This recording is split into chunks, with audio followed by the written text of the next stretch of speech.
Muito bom dia a todos. Eu vou continuar falando até eles normalizarem o som. Muita graça de Deus, muita paz. A vinheta fica para a semana que vem, eu estava na expectativa, essa vinheta nova. E, na verdade, na semana que vem vamos estudar o livro de Colossenses. O título é O Cabeça da Igreja, uma nova série. Hoje nós vamos falar um assunto que encerramos a semana passada, o Previna-se, e hoje vamos falar sobre o Dia da Visão. Mas antes disso, eu quero fazer aqui uma propaganda desse livro, Por que Sofremos? Esse livro foi escrito recentemente, agora no período da pandemia, pelo pastor Moisés Junqueira, que foi o primeiro pastor brasileiro aqui da nossa igreja. E está vivo, viu, gente? Pastor Moisés não é um pouco mais velho que eu. Ele mora nos Estados Unidos, ele destaca os principais personagens bíblicos, o sofrimento que eles passaram, tirando lições preciosas. Aí você pode adquirir na nossa livraria. Eu já estou na metade do livro, interessante para recordar e desafiar, para a gente saber como lidar com o sofrimento. Antes de nós prosseguirmos, eu sei, você como eu, a gente vai cada dia da semana ouvindo notícias, e nessas 2 últimas semanas, as pessoas afetadas pela Covid chegaram bem perto de mim. Sabe quando chega assim, você está aqui, vem de todos os lados, familiares, pessoas que a gente conhece, gente aqui da igreja, pessoas do meu bairro, dos lugares onde eu ando. Então, pessoal, você percebeu isso? Ou foi só eu que percebi o bicho chegando mais perto assim, o vírus? A coisa está feia, não é? Recebi alguns vídeos de cidades do interior do Nordeste, da cidade onde eu nasci, a cidade em lockdown a partir de amanhã, e não a cidade que eu nasci, mas uma cidade vizinha que é maior. Então eu queria orar com vocês sobre essa situação do nosso país, pessoas que a gente conhece também, talvez você tenha algum nome na sua mente aí, algum conhecido, algum parente, fora os efeitos colaterais de pessoas com muito medo, angustiadas, neuróticas, assustadas. Vamos orar, gente? É a igreja reunida. Eu não queria orar sozinho. Você fale com Deus. Se a oração de um justo pode muito em seus efeitos, imagine a gente somar nossas orações. Vamos orar então? Aí onde você está, acalma seu coração. Fala com Deus. Clame ao Senhor pelo nosso Brasil, pedindo misericórdia. Deus, para as autoridades, para que sejam competentes.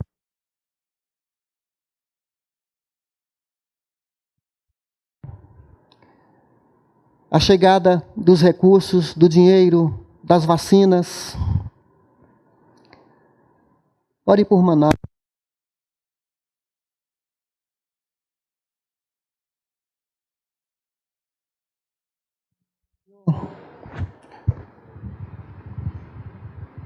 Ó nosso Deus, nosso Pai, nós clamamos em nome de Jesus, Tua misericórdia.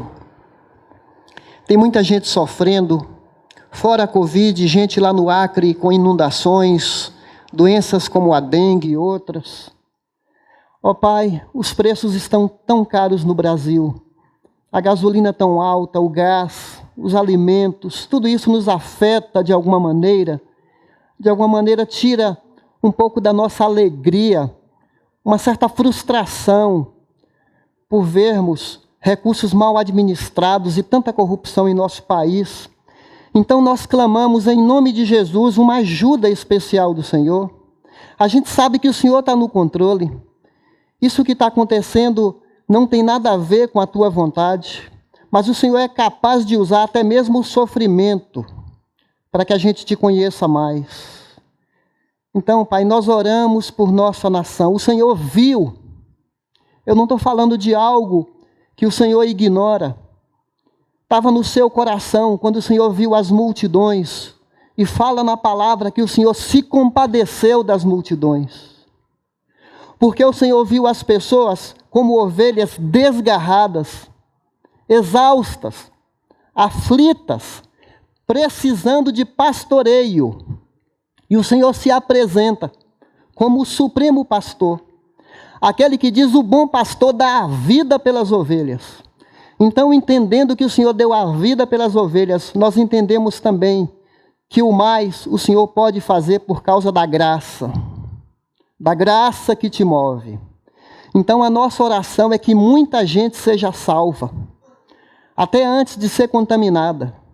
E mesmo que não seja curada, mas que tenha certeza da salvação, porque a morte de Jesus foi para nos dar vida eterna.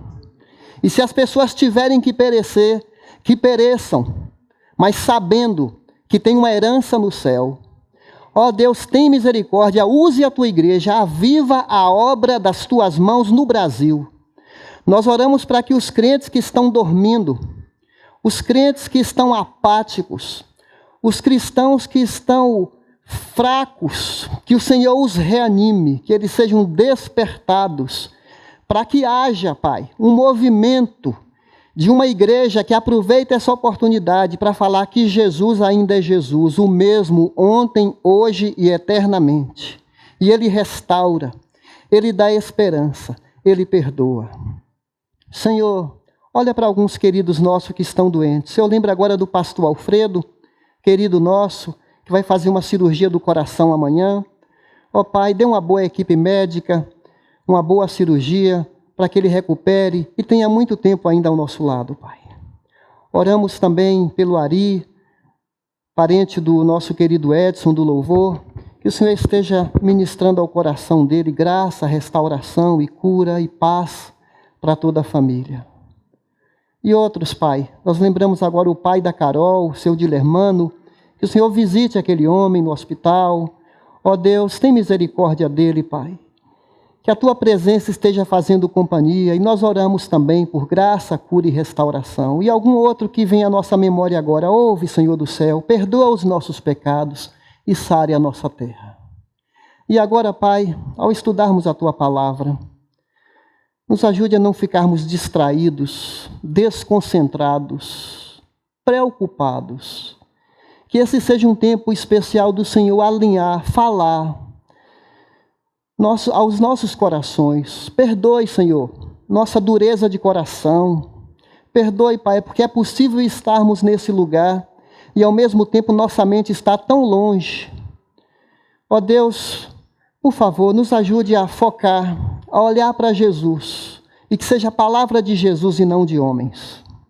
Ó Deus, muito obrigado por estarmos aqui, tudo o que já aconteceu, nos inspirando a te adorar, a te buscar, a te ouvir. Em nome de Jesus. Amém.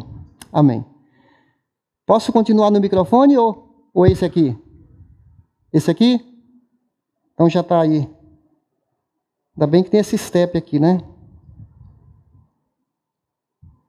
Muito bem, gente. Vocês já devem ter ouvido falar muito nessa palavra que está em moda, que é a palavra coaching, que é um termo em inglês que vem substituir o nosso termo técnico. Então, eu lembro que essa palavra começou a invadir o vocabulário português na nossa língua, lá em meados de 2008, já um pouquinho antes disso. Você sabe que o estrangeirismo invade a língua e fica, não é? Tem muitas palavras estrangeiras que são absorvidas na nossa língua, como self-service, lockdown. O meu pai está aprendendo inglês, porque ontem, falando com meu pai, na cidade onde ele mora, tem mais ou menos 70 mil habitantes, meu pai falou assim: pois é, filho, vai ter o lockdown aqui na segunda-feira. Falei: meu pai, há 85 anos aprendendo inglês. Pô, esses termos vêm, né? Então, coach é um desses termos que pegou. Ao invés de falar mentor, ao invés de falar técnico, ao invés de falar personal é outro estrangeirismo. Então, coach. E tem coach para tudo. Você sabe disso. É um novo mercado aí de gente trabalhando na área. Mas eu fui pesquisar o presidente do Instituto Brasileiro de Coaching.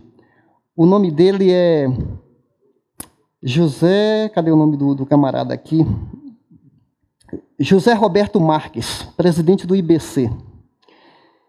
E o cara é muito conhecido, tem 1.500.000 seguidores aí, dá palestras, escritor, não é? Foi o assessor principal do Roberto Justus em 2019, na última edição do Aprendiz, e ele dá essas 10 dicas aqui no desenvolvimento humano. Preste atenção, é para o desenvolvimento humano, e ele desenvolve cada um. Eu não vou falar aqui, você pode pegar a palestra dele na internet, mostra para mim aí os slides.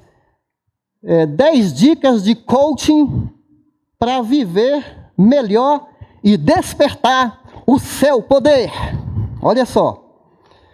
Então, aqui as 10 dicas. E ele deve falar isso com muito entusiasmo, porque um cara que vai falar sobre desenvolver o potencial humano não pode ser um camarada que está caindo, né, aos pedaços. Então, olha lá. Descubra qual é o seu objetivo desejado. Qual é o seu propósito. Muito bem. Segundo, conheça as suas ferramentas, seus talentos, suas capacidades, os cursos que você já fez. Conheça. Assuma a responsabilidade sobre a sua vida. Seja alguém assim confiável, alguém que dá conta, que entrega bem aquilo que é proposto para você. Viva o agora. Essa é a sua hora. Essa é a sua vez. Faça a diferença onde você está. Assim que o coach vai falando. Imagina uma equipe de vendas, né? É hoje a oportunidade. É hoje que você vai vender aquele apartamento. É hoje.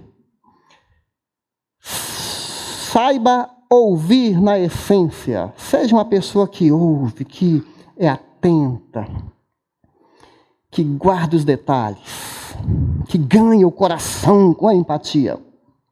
Que mais? Saiba ouvir na essência. Preste atenção. Gerencie seu tempo. Seja um grande gestor. Acredite no seu potencial. Seja grato. Aprenda com os erros. Seja otimista. Aqui entre nós. Não temos absolutamente nada contra isso. Legal ou não? Inclusive, algumas dessas frases têm reflexo na Bíblia. Ele falou algumas coisas aqui que a Bíblia já falou há 4.000 anos atrás por causa de uma sabedoria milenar, que é a palavra de Deus. Uma espiritualidade que é de confiança. Agora, pessoal, eu não quero jogar balde de água fria aqui, nenhum coach. Mas, se a gente olhar isso do desenvolvimento humano e fixarmos o nosso pensamento que a gente precisa dessas dicas e dessas práticas e seguir essas regras para se tornar uma pessoa melhor, isso aí chega a ser utopia. Porque tem alguma coisa errada conosco que nos impede de desenvolver o nosso pleno potencial. E muitas pessoas se frustram. Muitas pessoas até administram bem suas vidas. Mas a gente precisa de algo porque nós somos esgotáveis. Nós somos limitados. E há momentos que esses recursos humanos, eles falham. Por melhor que seja a pessoa, em alguma área vai ser afetada a vida dela. Porque se a gente depender da nossa capacidade de ter uma vida totalmente bem-sucedida por nós, por dicas, por melhor coach que a gente tenha, a gente vai perceber que eles não são suficientes, são limitados. E ainda por melhores que sejam, são só para essa vida. A espiritualidade que a gente aprende com Jesus é para não se preocupar só com essa vida. Você morreu, seu projeto acabou. Morreu com você. Faz, e muitos amealham, como diz a Bíblia, de que adianta o homem ganhar o mundo inteiro. Ser uma pessoa que desenvolve bem, faz tudo da melhor competência, mas de que adianta ganhar status, fama, recursos e perder a sua alma. É uma pergunta intrigante, provocadora, que Jesus faz para nós. E eu quero convidar você para ler esse texto. Se você quiser ler na Bíblia, você lê. Se você quiser ler aqui no telão, 2 Timóteo, capítulo 1, dos versículos 3 a 7. Então segue a leitura. Dou graças a Deus, a quem sirvo, com a consciência limpa, como o serviram os meus antepassados, ao lembrar-me constantemente de você, noite e dia, em minhas orações.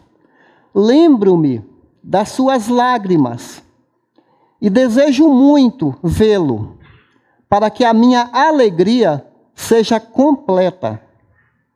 Recordo-me da sua fé não fingida, que primeiro habitou em sua avó Lloyd e em sua mãe Eunice, e estou convencido de que também habita em você.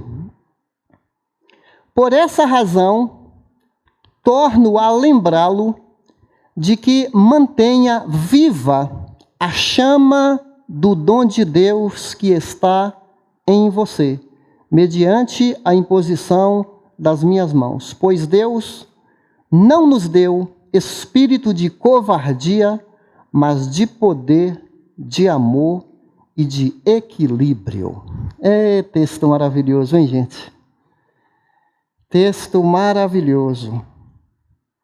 E eu quero destacar essa frase aqui de manhã para a nossa reflexão. Não temos tempo para trabalhar nesse texto todo, mas eu quero falar sobre mantenha viva a chama do dom de Deus que está dentro da Bíblia, que salta aos nossos olhos, porque Deus está falando com você, não é com o seu fulano aqui do lado. Você não está aqui para falar, ó Deus, envia meu irmão, fala com aquele ali, que eu estou bem na fita. Não, aqui, ó, mantenha viva a chama do dom de Deus que está em você, em você. Então, nós chamamos, de vez em quando, um dia como hoje, de o Dia da Visão. Dia da Visão. O que nós queremos falar no Dia da Visão? Nós queremos trazer alguns despertamentos para a gente não ficar acomodado. Nós precisamos falar do Dia da Visão, porque sempre tem gente nova chegando à nossa comunidade e não sabe qual é a nossa visão.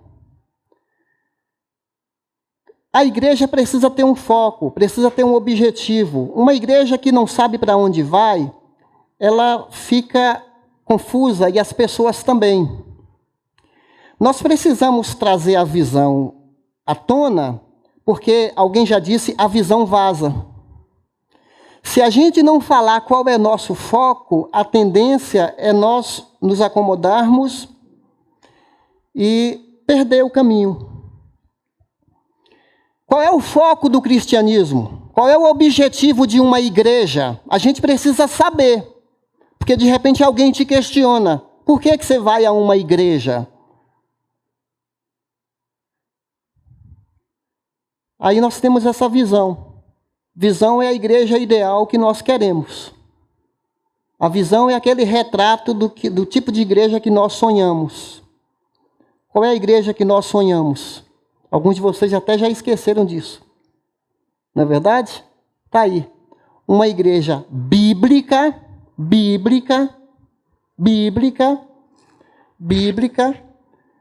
relevante, em pequenos grupos. Nós estamos desenvolvendo os pequenos grupos, capaz de buscar, acolher e equipar muitos para o Senhor Jesus Cristo. Esse é o nosso movimento. Não inventamos isso. Está na Bíblia.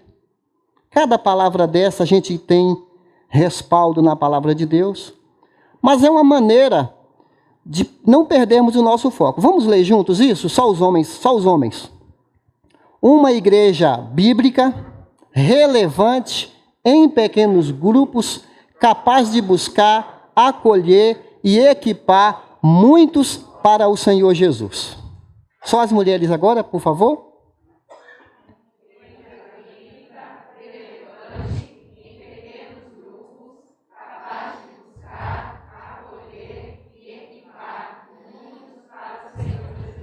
E como é que a gente vai alcançar essa igreja? Através dessa missão. Ali é a visão. Visão é o retrato que a gente quer chegar, o resultado. E a missão? A missão tem a ver com as estratégias. Como que a gente vai fazer isso? Eu vou fazer isso se eu chegar diante do espelho e falar todos os dias: eu nasci para glorificar a Deus, para impactar vidas e fazer discípulos de Jesus. Não sou eu, mas é Ele em mim. Ok? Guarde essa missão, gente. A gente está sempre falando, repetindo.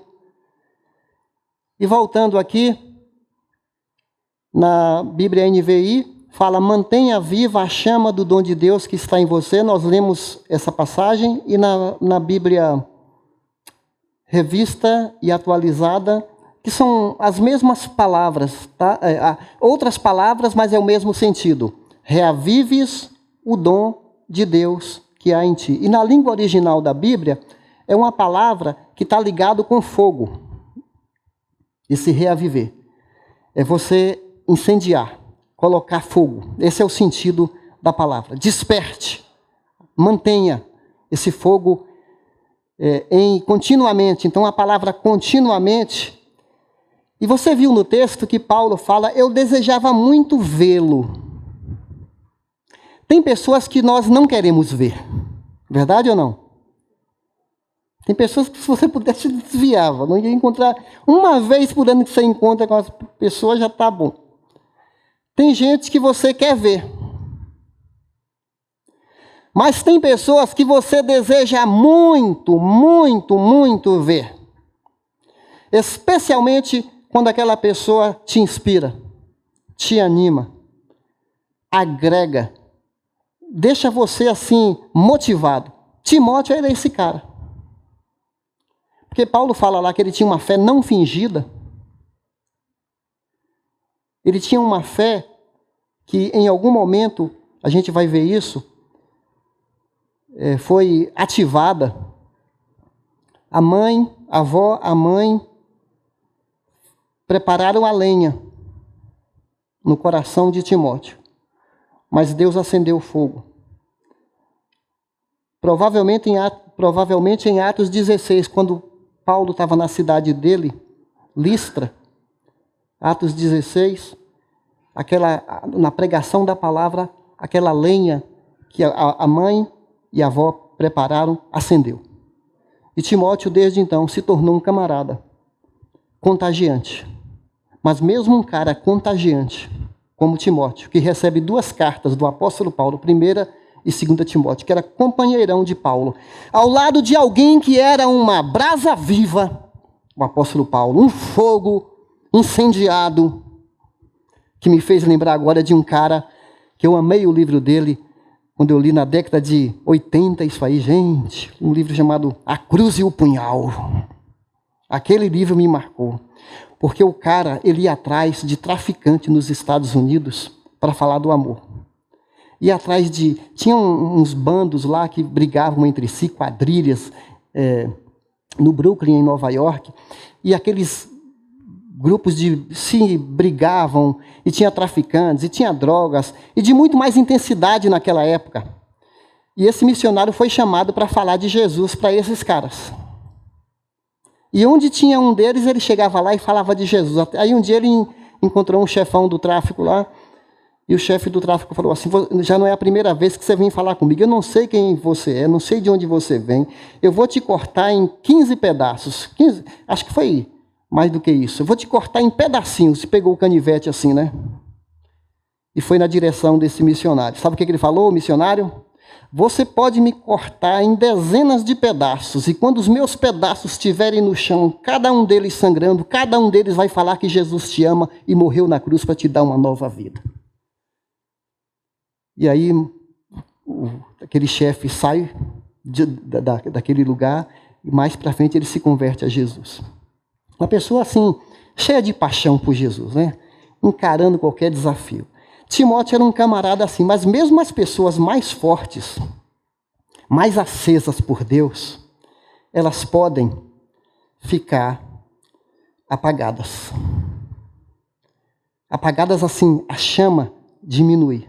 Porque se é para manter a chama viva, pressupõe que há gente que desanima, que fica fraco, que diante das pressões da vida, doenças, balde de água fria que a própria família joga, dificuldade financeira, às vezes o próprio povo da igreja está um povo apagado, assim, não digo apagado, mas um povo que está com a lamparina, a luzinha bem fraquinha. Isso afeta. Mas Paulo fala aqui que é uma responsabilidade dele manter a chama acesa. Não é responsabilidade dos outros. Era dele manter sempre essa chama acesa. Paulo se preocupava com o bem-estar do seu líder espiritual. Paulo se preocupava com o bem-estar do seu discípulo. Você se preocupa com o bem-estar do seu discípulo? Ah, pastor, eu não tenho discípulo, não? Você está seguindo quem? Porque se for Jesus, ele falou, ide e fazei discípulos. Como é que você não tem discípulo? Como é que você, moça, não tem discípula? Então tem alguma coisa aqui para a gente realinhar. E ele tinha um cuidado com o seu filho espiritual. Primeiro a gente tem um cuidado com o nosso filho biológico. Quem é pai e mãe é igual a dona Lloyd e a dona Eunice, que preparavam o filho ensinando as verdades de Deus. Domingo passado a gente ofereceu aqui a Belcades, né? A Samba e o Oséias ofereceram a filhinha, dizendo que eles assumem a responsabilidade de criar desde pequenininha para Deus. É sua responsabilidade também. Estou vendo aqui uma mamãe grávida. Antes dos meus 3 filhos nascerem, a gente sentava no sofá e a gente orava. Mesmo com o bebê na barriga. Orava por ele e fazia um culto doméstico. Foram crescendo, bebezinhos, e ali, tempo no sofá, a gente orava, lia um versículo da Bíblia, um capítulo, e fomos crescendo assim. Preparando, colocando lenha na vida dos nossos filhos. E hoje, uma coisa muito maravilhosa é que eles nos chamam para fazer isso. Quer dizer, a gente nem precisa chamar.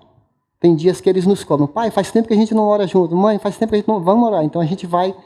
E é uma coisa maravilhosa. Mas nem sei porque eu estou falando isso. Estou falando porque a gente tem que cuidar, não é, dos seus filhos biológicos e dos filhos espirituais. O apóstolo Paulo tinha filho biológico? Não tinha filho biológico. Por que ele chama Timóteo de meu filho? Porque ele participou para que Timóteo conhecesse Jesus. Ele foi uma pessoa ativa nesse processo e adotou o menino como filho e cuidou bem, não só de Timóteo, Silas, Epafrodito e vários outros lá. Muito bem, gente. Então, numa frase, todo cristão é responsável por sua temperatura espiritual. Você pode falar isso para você mesmo? Eu sou responsável pela minha temperatura espiritual. Ou pelo meu desenvolvimento espiritual. É bom ter um coach? É bom, mas ter um coach chamado Jesus Cristo, que me treina para a vida, o próprio Deus. Gente, eu não sei o que você quer mais. Eu não sei se você quer ser mais quando Jesus se permite ser o nosso treinador. 24 horas por dia. 7 dias por semana. Alô, você está me entendendo? 7 dias por semana. Paulo aqui quer dar uma sacudida no ânimo de Timóteo. Eu preciso de uma sacudida de vez em quando, gente. Porque é como diz aquele ditado, né? Todo mundo quer que a terra acabe num barranco para a pessoa ficar encostado, né? Todos nós temos momentos que a gente acomoda. A visão fica miúda. O nosso desempenho começa a ficar medíocre.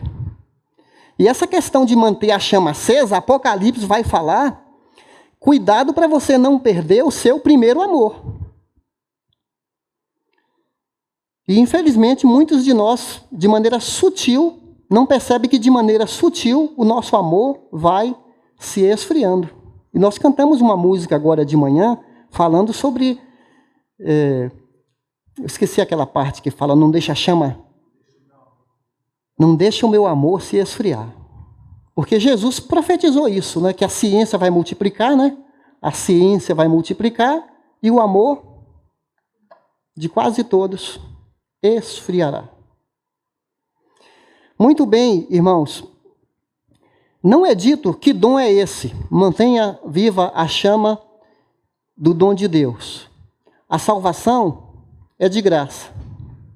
Mas o crescimento espiritual é uma ordem. Verdade, não é? A salvação é de graça. Jesus morreu na cruz.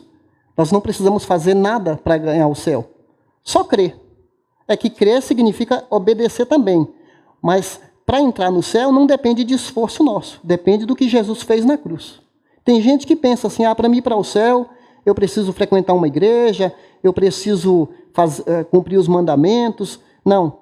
É só depositar a confiança. A morte de Jesus é suficiente para comprar o céu para nós. Amém? Pela graça sois salvos por meio da fé, isso não vem de vós, é dom de Deus. É um dom de Deus. Mantenha acesa a chama do dom de Deus. Esse dom, alguns teólogos divergem. Alguns teólogos acham que está falando do próprio Espírito Santo, que é um dom na pessoa. E alguns falam que é um dom que Deus deu para nós pelo Espírito Santo, o dom de evangelista, o dom de servir, o dom de socorrer, o dom de administrar. Para você manter acesa esse dom, essa chama dentro de você. Olha, para mim, não importa se é o Espírito Santo, se é um dom. O que eu estou entendendo aqui é que há algo dentro de mim, como um fogo, que Deus acendeu, e é minha responsabilidade manter esse fogo aceso. Não é da minha igreja, não é de irmão meu, é minha responsabilidade, porque Paulo fala repetidas vezes para Timóteo, tem cuidado de você. Tem cuidado de você. Você tem cuidado de você? Precisa que a mãe está sempre buzinando na sua cabeça? Pai, um irmão da igreja, a esposa, os caminhos que nós andamos. Precisa. Será que você não acordou para a vida? Eu já contei isso aqui várias vezes. De vez em quando um filho meu falava que queria namorar. Lá para os 13, 14 anos. Pai, eu quero namorar. Que hora que eu vou namorar? Chamava todo mundo para a mesa, pegava a conta de água, a conta de luz, o valor que a gente gastava por mês para fazer compras. Colocava tudo na mesa assim.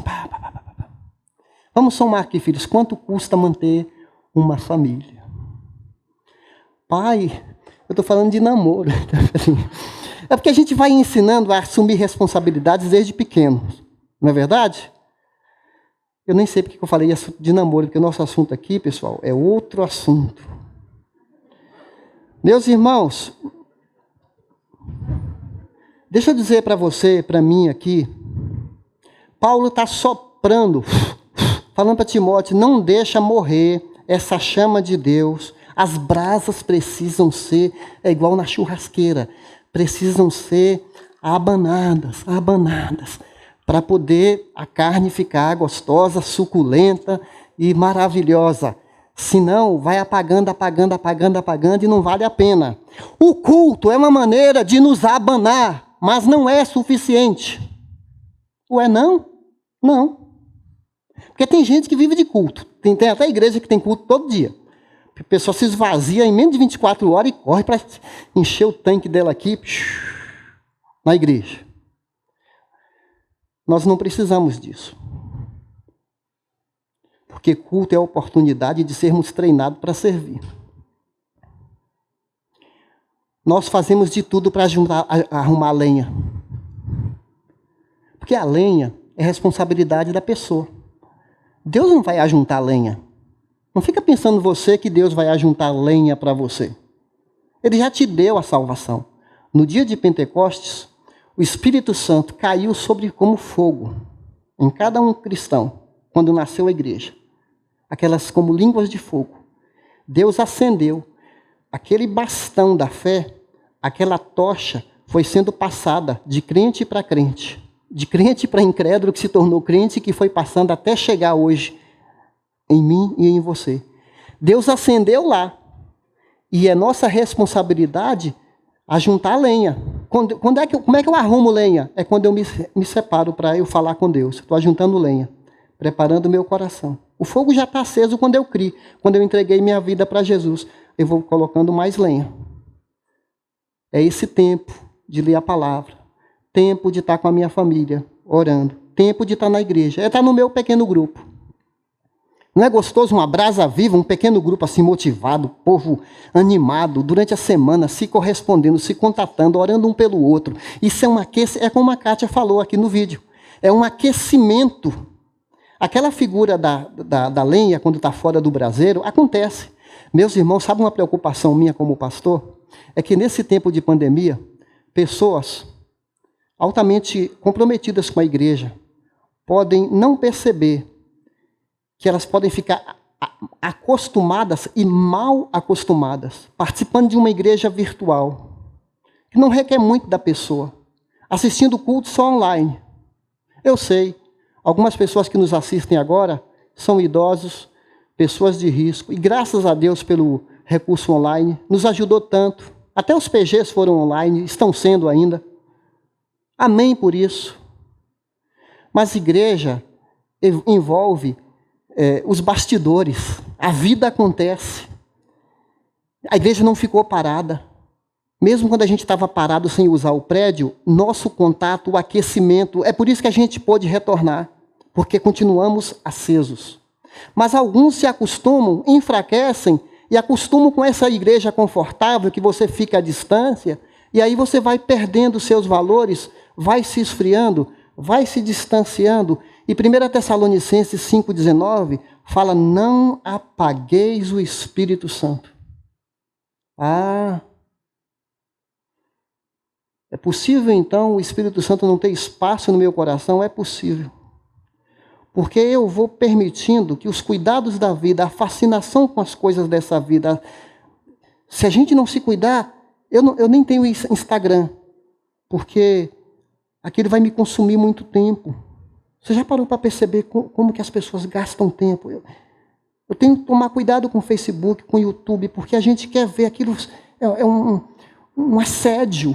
Fazem a nossa cabeça, muda nosso comportamento. Por isso que a Bíblia fala, não apagueis o Espírito Santo de Deus. Olha como isso é um princípio já desde o Antigo Testamento. Levíticos, capítulo 6, 13. Toda manhã o sacerdote acrescentará lenha, arrumará o holocausto sobre o fogo e queimará sobre ele a gordura das ofertas de comunhão. Mantenha-se o fogo continuamente aceso no altar, não deve ser apagado. Aqui fala oferta de comunhão. O que é oferta de comunhão?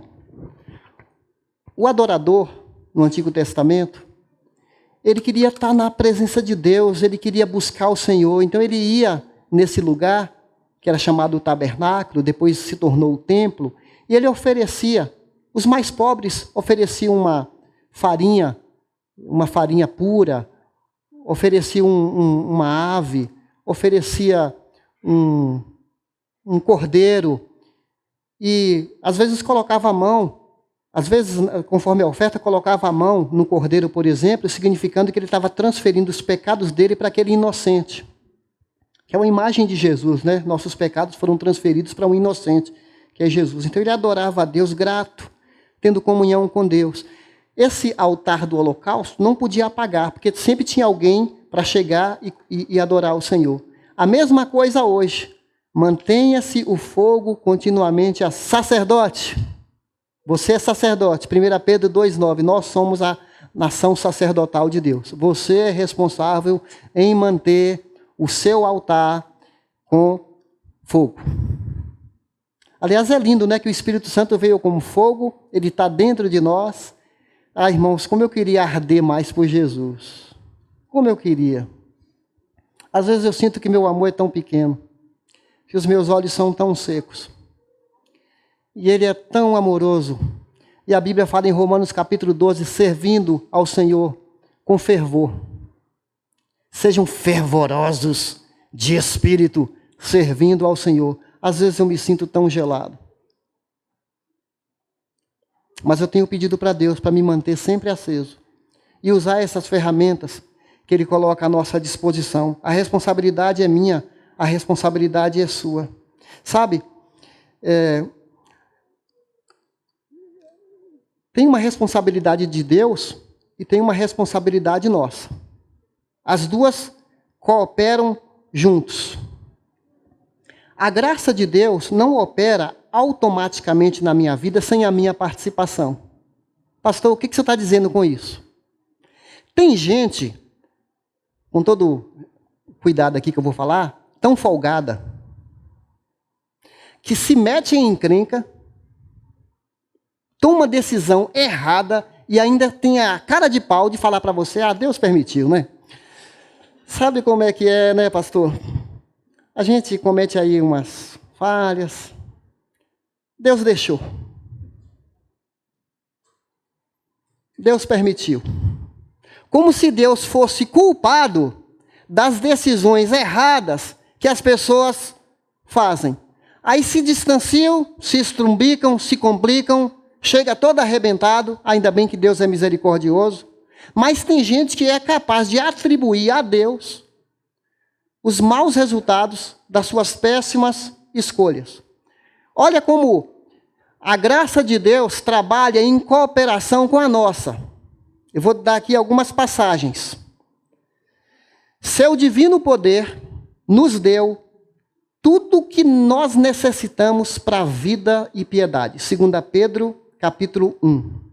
E continua dizendo, Ele nos deu as suas grandiosas e preciosas promessas para que, por elas, vocês se tornassem participantes da natureza divina.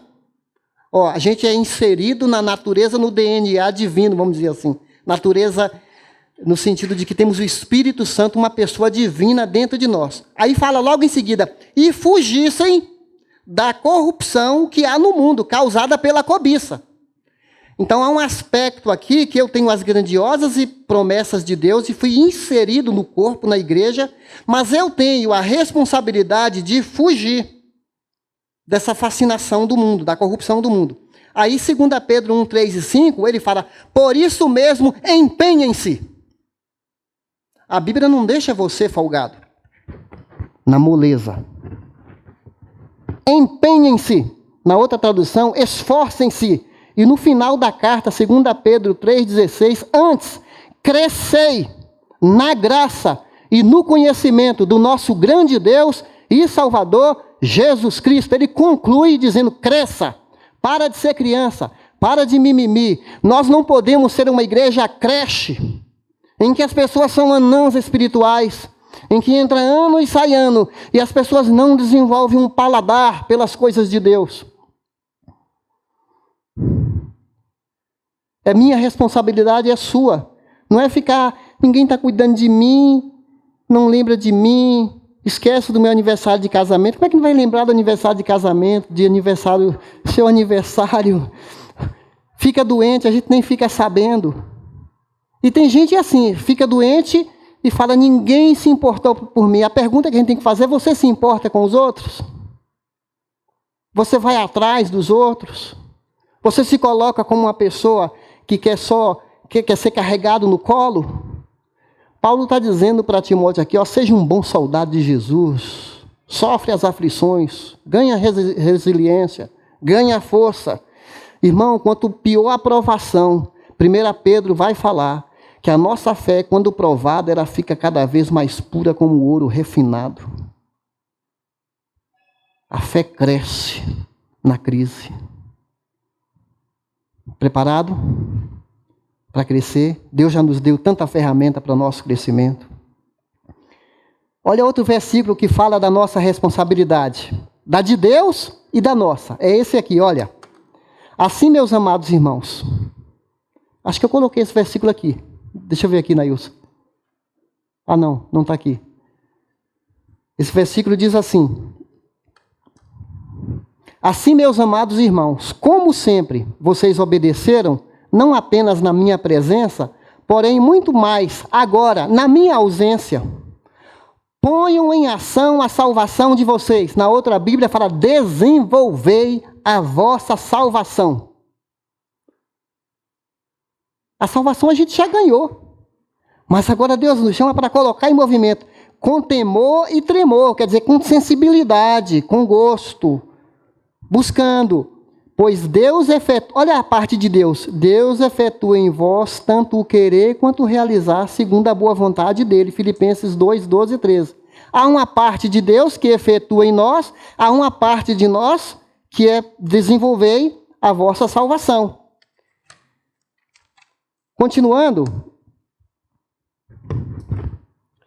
Jesus disse, eu sou a luz do mundo. Quem me segue não anda nas trevas. Depois ele vai e devolve, joga para nós. Mateus 5, 16. Vós sois a luz do mundo.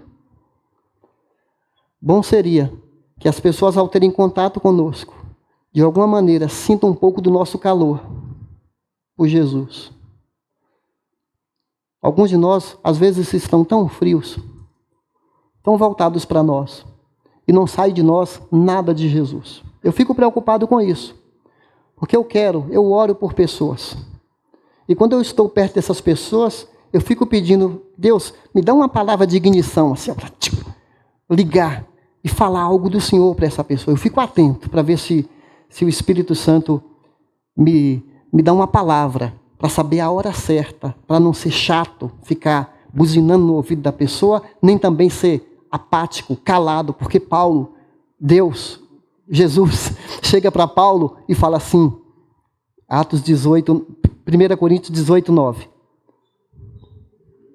Não, gente. Atos 18, 9. Paulo, não te cales. Eu tenho muita gente nessa cidade. Talvez Deus está falando para você, não te cales. Eu tenho muita gente nessa empresa. Eu tenho muita gente nesse salão de cabeleireiro. Eu tenho muita gente nesse Facebook. Deus tem, mas Ele está mandando você se conectar a essa pessoa para trazê-la para Jesus.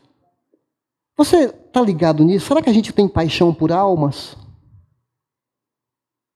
Tem um amigo meu que é pentecostal, que ele não crê exatamente como eu, né? Tem algumas diferençazinhas assim, mas ele vive assim.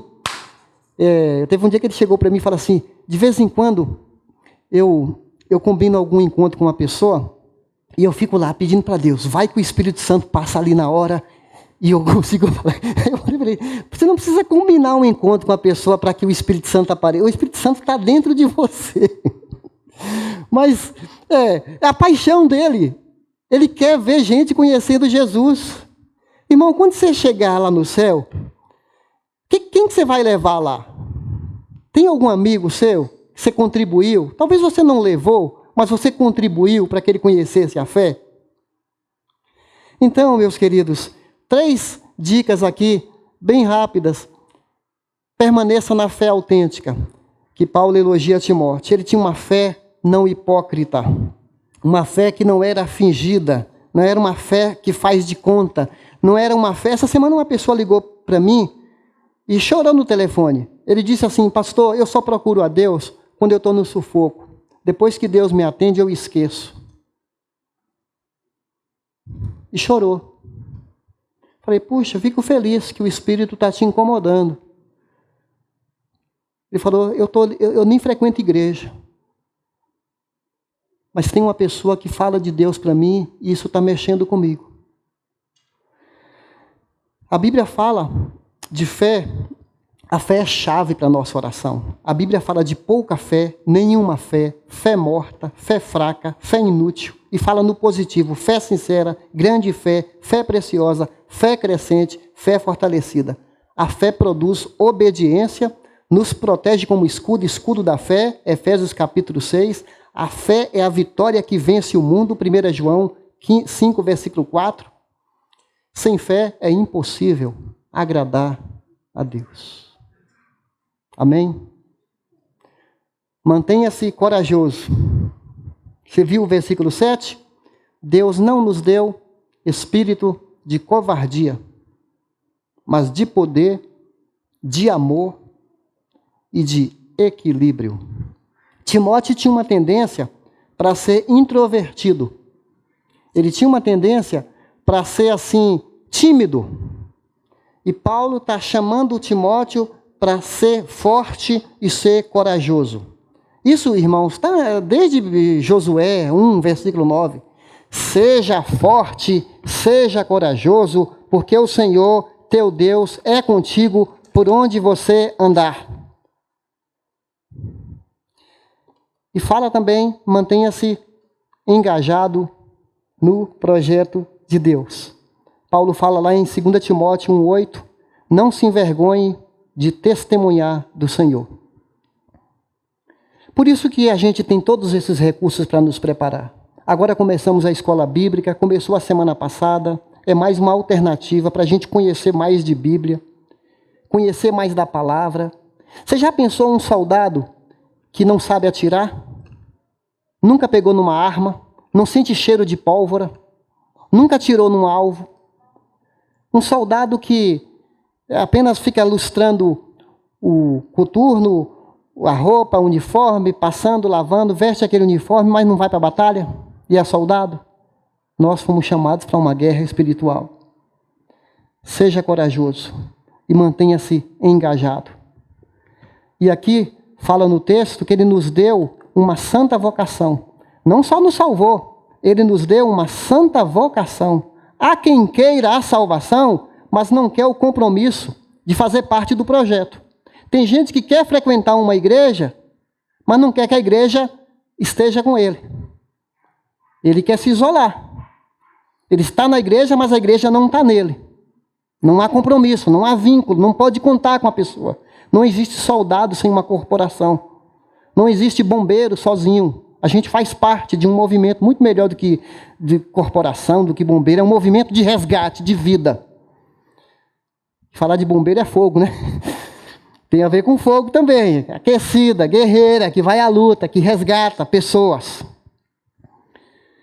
Nós não podemos desanimar, nem podemos nos esfriar. Quem não está usando o seu dom, está desperdiçando sua vida. Então, meus queridos, muito mais importante do que coach dos homens, que Jesus seja nosso personal, nosso coach, nosso discipulador, 24 horas por dia. Amém?